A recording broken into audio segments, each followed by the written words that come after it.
আন্তর্জাতিক খ্যাতি সম্পন্ন Islamic scholarship doctor Zakir Naik আগামী মাসের, দ্যাট মিন্স নভেম্বর মাসের 28শে নভেম্বর বাংলাদেশে ভ্রমণে আসছে। যদি খুশি থাকেন অবশ্যই আলহামদুলিল্লাহ বলবেন। এটা আমাদের বড় একটি পাওয়া। অনেক দিন যাবৎ ডক্টর জাকির নায়েক বাংলাদেশে সে পদার্পণ করে না। ইনশাল্লাহ সে আগামী নভেম্বর মাসের, এই যে নভেম্বর আসতেছে, নভেম্বর মাসের 28 তারিখে বাংলাদেশে আসবে। আলহামদুলিল্লাহ, আমি খুশি, আপনারা খুশি তো?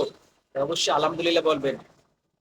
বড় যে বক্তা, ইসলামিক স্কলারশিপ, ইসলামিক দায়ী, তাদের কাছ থেকে অনেক কিছুই শেখা যায়, শেখা সম্ভব যদি সুনজরে আমরা তাকাই। কিন্তু অনেকেই তো সুনজরে তাকাবে না, অনেকেই কুনজরে তাকাবে।